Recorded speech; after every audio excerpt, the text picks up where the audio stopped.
పితా పుత్ర పవిత్రాత్మ నామమున ఆమెన్. ప్రభు మీతో ఉండునుగాక, మీ ఆత్మతోనూ ఉండునుగాక.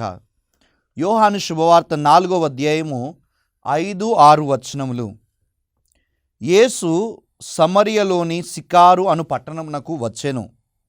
అది యాకోబు తన కుమారుడగు యోసేపునకు ఇచ్చిన పొలము సమీపంలో ఉన్నది. అక్కడ యాకోబు బావి ఉండెను. యేసు ప్రయాణపు బడలికచే ఆ బావి వద్ద కూర్చుండెను. అది మధ్యాహ్నపు వేళ. క్రీస్తు సువిశేషము. క్రీస్తువా మీకు స్తుతి కలుగునుగాక.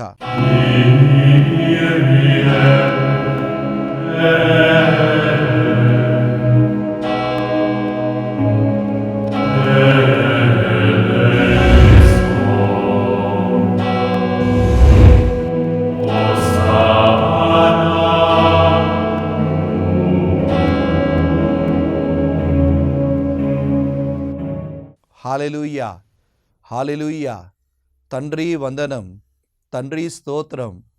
ఆత్మదేవా వందనం, ఆత్మదేవా స్తోత్రం. యేసువా వందనం, యేసువా స్తోత్రం. Praise the lord, praise the lord. Hallelujah, hallelujah, హల్లెలూయా.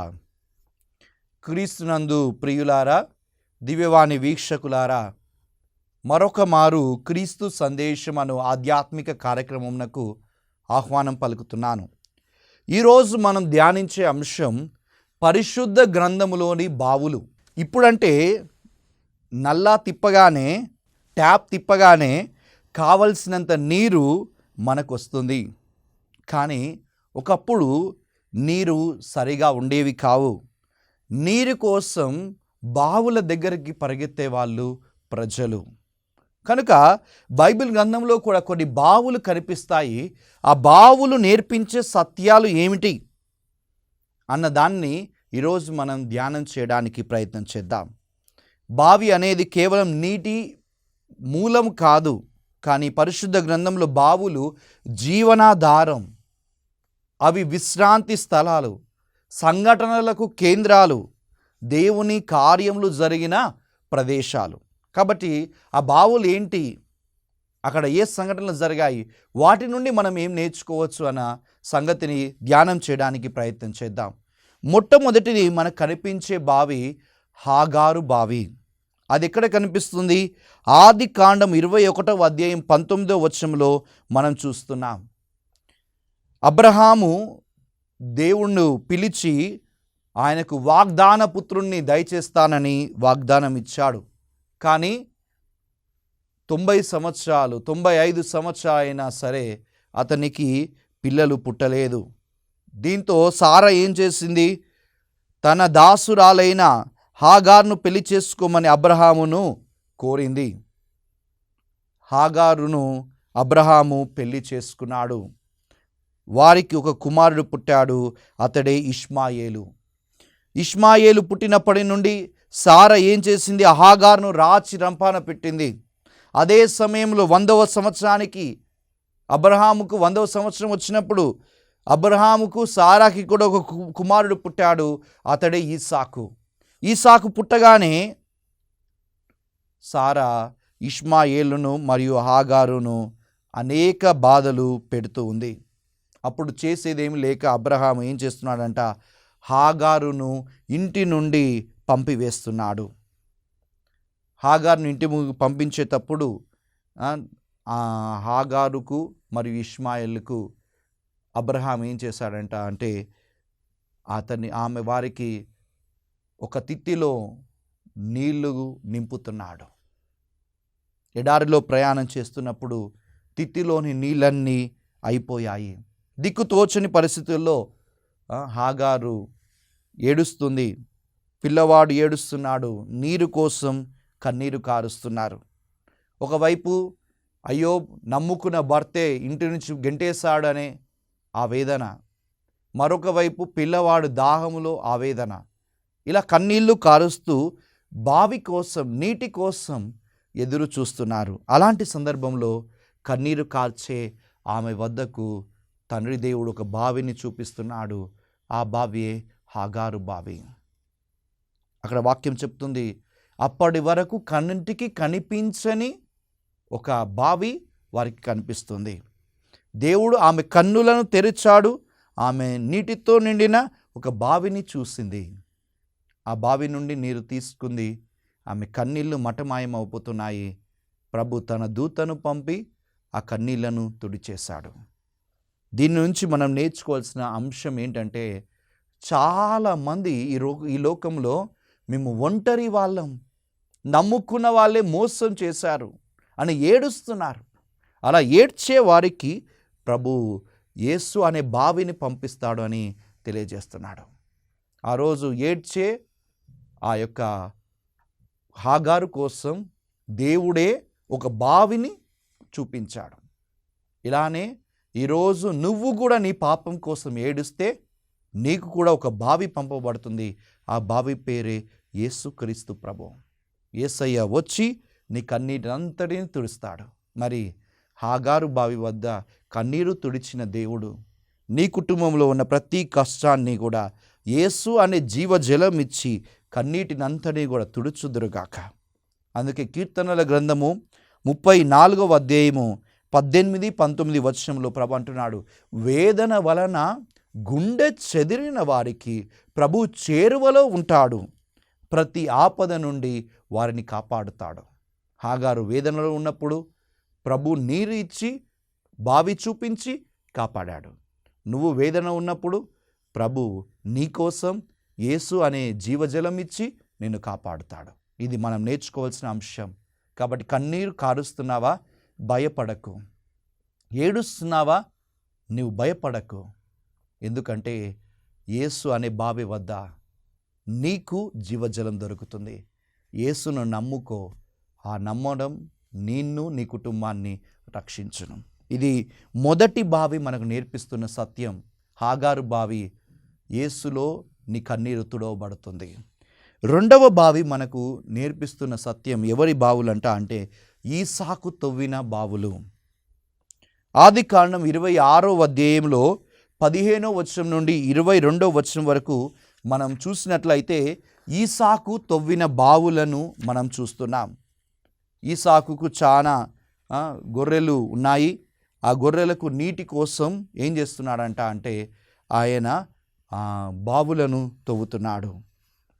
ఫిలిస్తీయులు అలా బావి తవ్వినప్పుడు ఫిలిస్తీయులు వచ్చి ఈ బావి నీది కాదు, ఇది మా బావి అని చెప్పేసి సంఘర్షణ చేసి యుద్ధము చేసి ఈసాకు తవ్విన మొదటి బావిని ఆక్రమించుకుంటే ఈసాకు వాళ్ళతో ఏం చేస్తున్నాడు, గొడవ పెట్టుకోకుండా ఇంకా కొద్దిగా ముందుకు వెళ్ళి ఇంకొక బావిని తవ్వుతున్నాడు. అప్పుడు గెరారు వంశస్థులు వచ్చి ఇది నువ్వు తవ్విన బావి కాదు, ఇది మా బావి అని చెప్పేసి మరల ఈసాకుతో రెండవ వ్యక్తులు వాళ్ళతో కలహానికి దిగి ఆ బావిని గెరారు గొర్రెల కాపరులు ఆక్రమించుకున్నారు.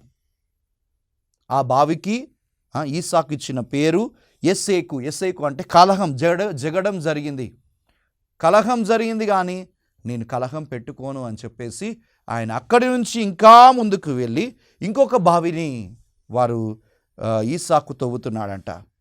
ఈసాకు తవ్వి దానికి ఏం పేరు పెట్టాడంటే సిత్నా అని పేరు పెట్టాడు. ఎందుకంటే అక్కడికి కూడా వేరే కొంతమంది గొర్రెల కాపర్లు వచ్చి పగతో ఇది మా బావి అని చెప్పేసి ఆ బావిని కూడా వాళ్ళు ఆక్రమించుకున్నారు.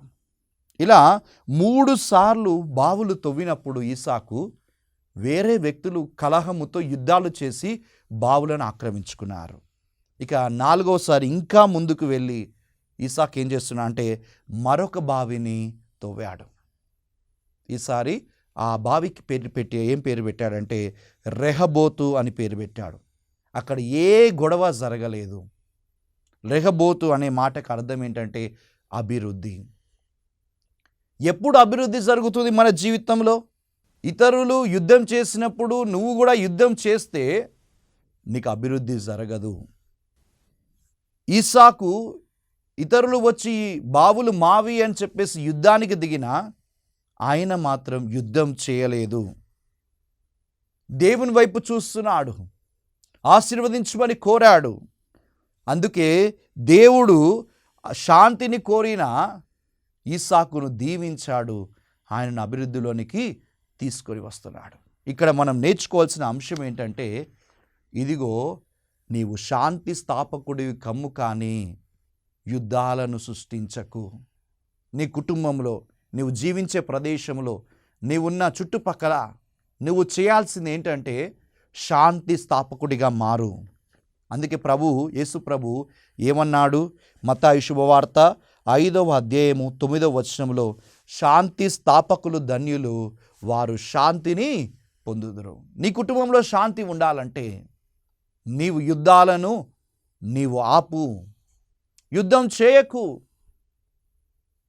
ఒక సెంటు భూమి కోసమో, ఒక గజం స్థలం కోసమో, అన్న మీద అక్క మీద యుద్ధం చేయకు. ఈసాకు యుద్ధం చేయలేదే, తానే తవ్వుకున్నాడు బావులు. ఇతరులు వచ్చి ఆక్రమించుకున్నా సరే పర్వాలేదు, ఇది మీద అయితే మీరు ఉంచుకోండి అని చెప్పేసి త్యాగం చేసి ముందుకు వెళ్ళాడు. ముందుకు వెళ్ళి ఇంకొక బావిని ఆక్రమించి ఇంకో బావిని ఆక్రమించుకున్న చివరికి ఆ తవ్విన బావి అభివృద్ధిగా మారింది. దేవుడు పరలోకం నుండి ఆశీర్వాదాన్ని కుమ్మరించాడు. సంఘర్షణకు దిగితే శాంతి కోల్పోతాం. శాంతిని కోరుకుంటే ప్రభు అభివృద్ధిలోనికి తీసుకువస్తాడు అని చెప్పేసి మనము ఇక్కడ నేర్చుకోవాలి.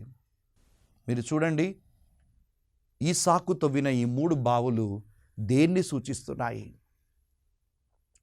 ఈసాకు తవ్విన ఈ 3 బావులు యేసు శిలువ శ్రమలను గుర్తు చేస్తున్నాయి.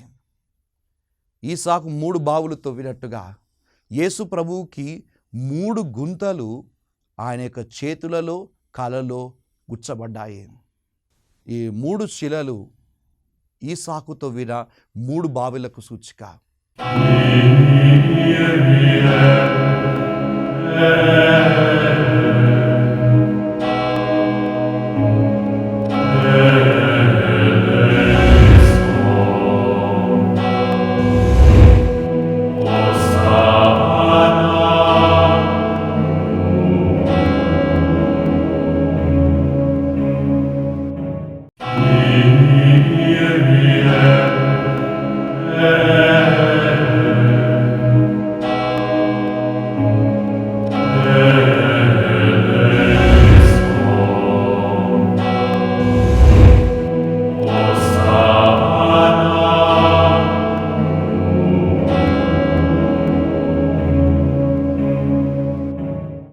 చుట్టుపక్కల ఉన్న పరిసయ్యులు, ధర్మశాస్త్ర బోధకులు ఏం చేస్తున్నారు? యేసును కోపముతో ఇది మాది, మా రాజ్యం మాకే కావాలి అని చెప్పేసి ఆయన చేతులలో బావులు దించుతున్నారు. కానీ 4వ బావి ఎక్కడ అంటే ఆయన హృదయము నుంచి విప్పబడుతుంది. ఆ బావి నుండి నీళ్ళు వచ్చింది, ఆ బావి నుండి రక్తం వచ్చింది. ఆ బావి నుండి వచ్చిన రక్తము, నీరు 4వ బావి మనందరినీ అభివృద్ధిలోనికి తీసుకువెళ్ళే రెహబోతు. ఆ రక్తాన్ని, ఆ నీళ్లను మనం త్రాగినప్పుడు ఆ రక్తము, ఆ హృదయం నుండి వచ్చే రక్తము నీటిని మనము సేవించినప్పుడు జీవజలముగా మారి అది మనలను ఆధ్యాత్మికంగా అభివృద్ధిలోనికి తీసుకొని వెళ్తుంది. అంటే ఈసాకు బావి శాంతిని కోరే బావి. అందుకే యేసయ్య శిల్వనాథుడు తన చేతులలో చీలలు తించి ఒక బావిగా కూర్చున్నప్పుడు ఆయన యుద్ధానికి దిగలేదు, కానీ శాంతిని కోరాడు. ఆ శాంతే మనందరినీ అభివృద్ధిలోనికి తీసుకొని వస్తుంది. ఇది 2వ బావి. 3వ బావి మనము చూస్తున్నాము. నిర్గమకాండము 2వ అధ్యాయము 16-17 వచనములో మోషే మిద్యాను ప్రదేశంలో ఉంచిన బావి. మిద్యాను దేశానికి మోషే పారిపోయి వస్తున్నాడు. ఆయన పారిపోయి వస్తూ మిద్యానులో ఒక బావి దగ్గర కూర్చున్నాడు. దాన్ని నేను మోషే బావి అంటున్నాను. ఈ మోషే బావి దగ్గర కూర్చున్న ప్రదేశంలో ఏం జరిగింది? అప్పుడే రగువేలు పుత్రికలు 7 కుమార్తెలు నీటి కొరకు బావి వద్దకు వస్తారు. ఆ బావి వద్ద గొర్రెల కాపరులు ఈ స్త్రీలతో గొడవ పడడం చూస్తున్నాడు. అప్పుడు మోషే ఏం చేస్తున్నాడు? మోషే ఈ 7 కుమార్తెలకు, రగువేలు 7 కుమార్తెలకు, ఇత్రో 7 కుమార్తెలకు సహాయం చేస్తున్నాడు. సహాయం చేసి ఆ గొడవను ఆపి, ఆ స్త్రీలకు సహాయం చేసి, స్త్రీలకు కావలసిన నీళ్లను, వారి గొర్రెలకు కావలసిన నీళ్లను ఆయనే తోడి ఆ మందలకు నీటిని ఇచ్చాడు. అందుకే దీన్ని నేనేమంటానంటే సహాయపు బావి. మోషే ఆ స్త్రీలకు, ఎవ్వరూ లేరు ఆ స్త్రీలకు, పురుషులందరూ వాళ్ళ మీద ఎగబడుతున్నప్పుడు ఈయన చిన్న సహాయం చేసి సేవకుడిగా మారాడు. అలా సేవకుడిగా మారితే దేవుడు ఆయనను ఏం చేశాడంట అంటే, ఇదిగో ఆయనను దీవించి నాయకుడిగా మారుస్తున్నాడు. ఈ రవువేలు అనే మాటకు అర్థం ఏంటంటే దేవుడు స్నేహితుడు. దేవుడి స్నేహితుడికి మోషే సేవకుడిగా మారి సహాయం చేశాడు. అందుకే దేవుడు మోషేను తన స్నేహితునిగా మార్చుకున్నాడు. ఇక్కడ మనం నేర్చుకోవాల్సిన విషయం ఏంటంటే, నీవు చేసే సేవ నిన్ను నాయకునిగా మలుస్తుంది. మోషే బావి వద్ద జరిగిన సంఘటన సహాయం చేయి, సేవ గుణం కలిగి ఉండని మనకు నేర్పిస్తుంది. వాక్యము మనం చదివినట్లయితే మత్తాయి శుభవార్త 20వ అధ్యాయం 26వ వచనంలో కూడా యేసుప్రభు మనకు తెలియజేస్తున్న అంశం కూడా ఇదే. ఏంటంటే, మీలో ఎవడైనా నాయకుడు కావాలా, మీలో ఎవడైనా గొప్పవాడు కావాలనా, అయితే వాడు సేవకుడిగా ఉండవలేను. అంటే ఇతరులకు సహాయం చేసే వ్యక్తిగా నువ్వు మారాలి. మారితే దేవుడు నిన్ను నాయకుడిగా, గొప్పవాడిగా మారుస్తాడు. కాబట్టి మోషే బావి నేర్పిస్తున్న సత్యం, నీవు సేవకుడిగా మారు. మనం చూస్తున్నాం ఈ 21వ శతాబ్దంలో మదర్ తెరెసా అనే అమ్మ, ఆ అమ్మ తన జీవితాన్ని కాదని సేవను ఎన్నుకున్నది. తన స్వార్థాన్ని కాదని అనాథలకు, అభాగ్యులకు ఆమె సేవ చేసింది. ఆ సేవే ఆమెను ఉన్నతురాలిగా మలుస్తుంది.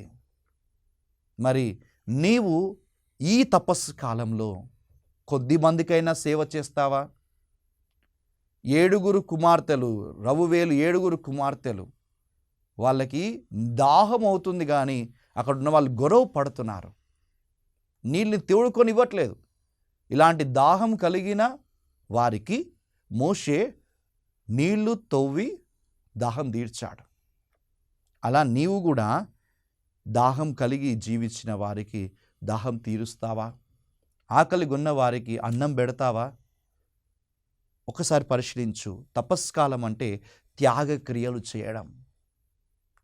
ఉపవాసం ద్వారా నువ్వు మిగుల్చుకున్నది కొద్దిగా అయినా సరే ఒక అనాథకి, అభాగ్యుడికి ఇస్తే ఈ సేవ ఏం చేస్తుందంట అంటే నిన్ను గొప్పవానిగా మారుస్తుంది. నువ్వు తపస్సు కాలంలో గొప్పవాడికి కావాలంటే ఒక చిన్న సహాయం నిన్ను గొప్పవాడిగా మారుస్తుంది.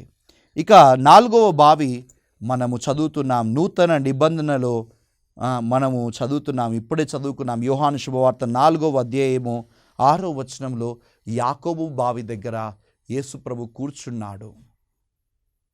ఎందుకు కూర్చున్నాడు? ప్రయాణపు బడలికచే కూర్చున్నాడు. అయినా సరే ఆ ప్రయాణపు బడలికలో కూడా ఒక స్త్రీని ఆయన రక్షిస్తున్నాడు. అంటే బావి వద్ద జీవజలం దొరుకుతుంది, అట్లానే యేసయ్య దగ్గర కూడా జీవజలం దొరుకుతుందని ఆయన దగ్గరకు నీవు రాగలవా? ఈ యాకోబు బావి నేర్పిస్తున్న సత్యం, యేసే జీవజలం, ఆయన దగ్గరకు రమ్ము. సమరియా స్త్రీ అలానే వచ్చింది. ఎవరి సమరియా స్త్రీ? ఆ స్త్రీ జీవితంలో ఎవ్వరూ లేరు. ఆమెకు ఉండాల్సిన 5 భర్తలు లేరు, ఆమెతో ఉండాల్సిన పొరుగువారు లేరు, ఎవ్వరు కూడా ఆమెతో మాట్లాడరు. అందుకనే మధ్యాహ్నం వేళ ఆమె కడవను పట్టుకొని వచ్చింది. మామూలుగా అయితే నీరు తెచ్చుకోవడానికి అనువైన సమయం ఎంత? ఉదయాన్నే బావి వద్దకు రావాలి, అందరితో మాట్లాడుకుంటూ వచ్చి కడవ పట్టుకొని నీళ్లు నింపుకొని వెళ్ళాలి. కానీ ఈమె మధ్యాహ్నం వస్తుందంటే కారణం, ఎవరు ఆమెతో మాట్లాడరు. ఒంటరి జీవితం, ఖాళీ అయిపోయిన కడవ, ఖాళీ అయిపోయిన జీవితం. ఇలాంటి జీవితంలో గడుపుతున్న ఆమె కడవను పట్టుకొని ఆ బావి వద్దకు వస్తుంది. అక్కడే యాకోబు బావి వద్ద యేసయ్య కూర్చున్నాడు. ఆయన అంటున్నాడు,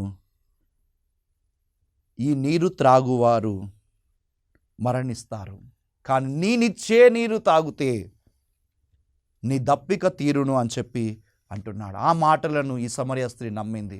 అయ్యా, ఆ నీరు నువ్వు ఇవ్వయ్యా, ఇంకా మళ్ళీ ఇక్కడికి రావద్దయ్యా, నాకు నీరు కావాలని కడవ పట్టుకొని నేను రావద్దు, నాది ఒంటరి జీవితం, నీవిచ్చే నీళ్ళు నాకు కావాలయ్యా అని చెప్పేసి అడిగింది. మెస్సయ్యగా గుర్తించి యేసయ్య దగ్గర జీవజలం పొందుకుంది. అందుకే యోహాను 7:37 ప్రభు అంటున్నాడు, దప్పిక ఉన్నవాడు నా దగ్గరకు వచ్చి దాహం తీర్చుకొనుగాక, నన్ను విశ్వసించు అని అంతరంగము నుండి జీవజలపు నదులు ప్రవహించును అంటున్నాడు. నీలో దప్పిక ఉంటే, దాహం ఉంటే యేసయ్య దగ్గరకు రమ్ము, ఆయన నీకు జీవజలాన్ని ఇస్తాడు. కాబట్టి యేసు అనే జీవజలం మన దప్పికను తీరుస్తుంది. ఈ దప్పిక కుటుంబ సమస్యలు కావచ్చు, ఈ దప్పిక నీ రోగం కావచ్చు, ఈ దప్పిక నీ పాపం కావచ్చు, ఈ దప్పిక ఏదైనా కావచ్చు, నీ కుటుంబంలో సమస్య. ఈ సమస్యలన్నీ ఎక్కడ తీరుతాయంటే దానికి ఒకే ఒక్క సొల్యూషన్. ఖాళీ అయిపోయిన నీ కడవను నింపేది యేసు అనే బావి. ఈ యాకోబు బావి దేనికి చిహ్నం అంటే యేసు జీవజలానికి చిహ్నం. ఆ జీవజలం వద్దకు నీవు వస్తావా? కీర్తన గ్రంథము 42వ అధ్యాయం 1-2 వచనాలు మనం చదువుతున్నాం. ఏంటంటే, దప్పిక కొనిన దుప్పి నీటి కొరకు తహతహలాడిందంట. అట్లానే నీవు యేసయ్య ఇచ్చే జీవజలం కోసం, పరిశుద్ధాత్మ కోసం నువ్వు ఉరుక్కుంటూ రావాలి.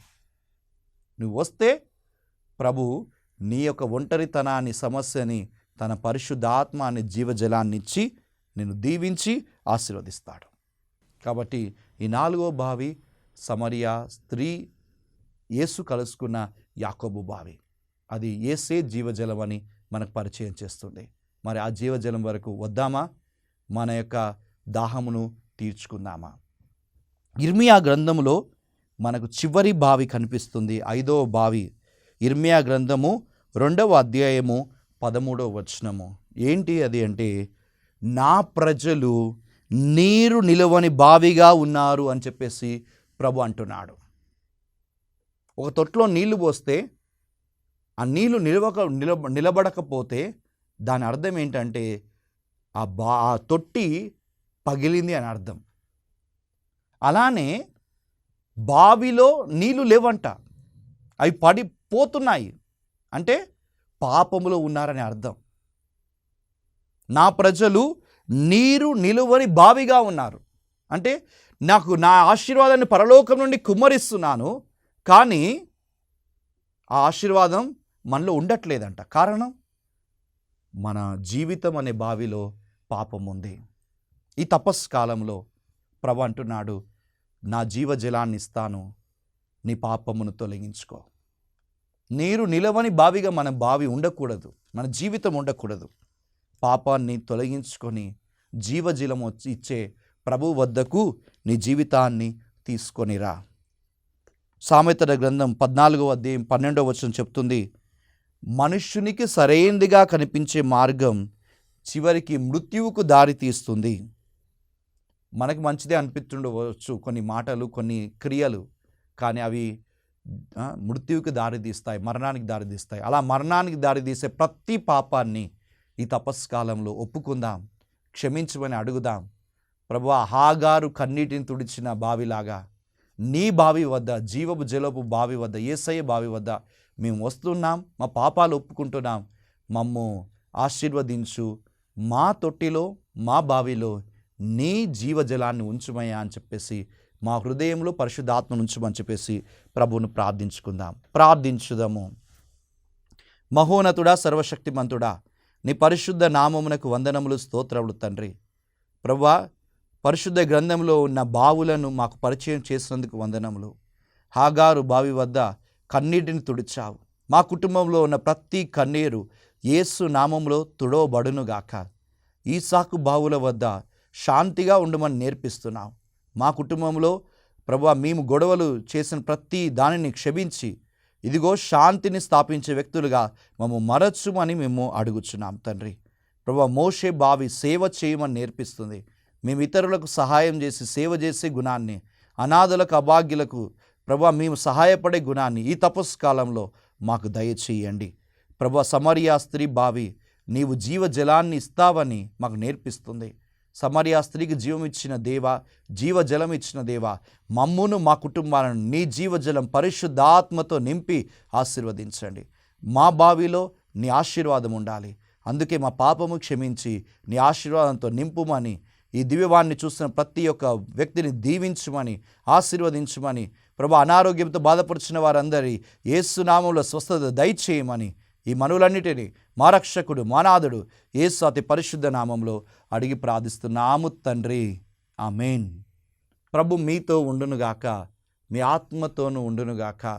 సర్వశక్తిగల సర్వేశ్వరుడు పిత పుత్ర పరిశుద్ధాత్మ దేవుడు మేము దీవించి ఆశీర్వదించి కాపాడుదురుగాక. ఆమేన్.